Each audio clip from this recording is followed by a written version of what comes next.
Welcome back into the Daily Dose. I am your host, Jeff Hansen. As always, the Daily Dose is brought to you by Give'emHellBrigham.com and CougarSportsInsider.com, part of the 24/7 Sports Network.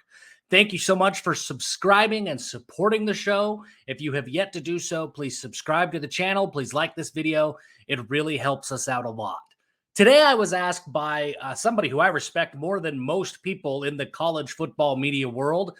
I was asked about the BYU offensive line, and he was looking at the number of incoming transfers that BYU has into the program. They've added Paul Maile. They've added Ian Fitzgerald. They've added Waylon Lapuahu, Caleb Etienne, and Jacob Eichhorn. That's 5 incoming offensive lines.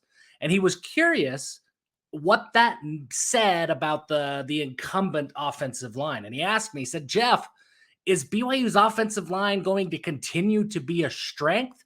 Why in the world are they adding 5 new bodies to a group that is a perceived strength? That seems like a red flag to me. And as I sat and thought about it, that made a lot of sense. That does seem like a red flag. If you're feeling content, if you're feeling good about the players that you have in the room, why would you add as many bodies as BYU has added? BYU lost quite a bit to not to the transfer portal, but to graduation, to the NFL, and a little bit to the transfer portal. From last year's roster, they lost Blake Freeland and Harris LaChance to the NFL. They lost Joe Tukuafu to graduation. They lost Clark Barrington and Campbell Barrington to Baylor by way of the transfer portal. Talon Togiai is at Idaho State. He probably wasn't going to be a factor for BYU anyways. And Vaiso Ifoa just entered the transfer portal this past week, and he's yet to find his new destination. That's a lot of bodies that left the room. So inherently, BYU was going to have to replace quite a bit. But they did lose really talented players who have been fixtures along the offensive line for a number of years in Freeland, LaChance, Tukuafu, and Barrington. So is it really fair to say that BYU's offensive line will continue to be a strength? I think that answer is a resounding yes, though I understand the skepticism.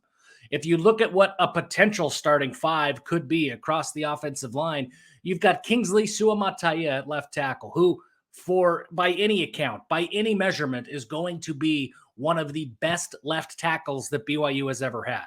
He's already garnering first-round draft pick status for most mock drafts. People believe he could be as high as a top 10 pick if he has a really productive year in 2023. As long as you've got Kingsley on your roster, you're feeling pretty good. Moving across the rest of the offensive line, you've got some combination of Connor Pay or Paul Maile. Connor Pay's legit. He's one of the best centers in the country. PFF has him as a top 10 returning center, and he may not even be center. He may play left guard because that's where he's better. Connor Pay is legitimate. Paul Maile has been a starter at Utah. Utah, as much as we don't like to talk positive things about Utah here, Utah's been to 2 Rose Bowls and has won back-to-back Pac-12 championships, and Paul Maile's been a big part of that. He's coming off of an injury, but if he can get back to form, he's absolutely a big part of the BYU offensive line. Caleb Etienne is going to start at right tackle, transferring in from Oklahoma State after starting all 13 games for the Cowboys last year. At the right guard spot, you have potentially Lisala Tai, big-time junior college transfer a couple of years ago, who's been biding his time behind players like LaChance and Tukuafu, and he's ready to start. He might not start. He might be the 6th man behind Waylon Lapuahu, a transfer from Utah State, who started all 12 games for the Aggies as a true freshman. And I get that the Mountain West Conference isn't the Big 12, but starting 12 games as a true freshman, starting your first collegiate game, that's a big deal, and that says a lot about who Waylon Lapuahu is. So those are your top 5 or 6 offensive line, but BYU's offensive line depth isn't just at 6. Jake Eichhorn is a fantastic offensive line prospect. He just transferred from Weber State. He is a former Max Preps small school All-American. He played at Beaver High School, a 2A school in the middle of nowhere, Utah, and was an under-the-radar recruit.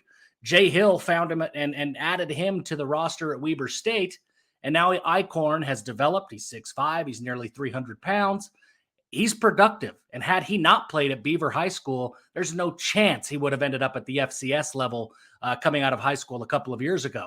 You've got Jake Griffin, who turned down a number of Power 5 schools to come to BYU a few years ago out of high school before his mission. You've got Ian Fitzgerald, who has arguably more experience, though at a different level, than any other offensive lineman on this roster. Ian Fitzgerald came from Missouri State. He has 29 career starts at the collegiate level, and he's buried on this depth chart.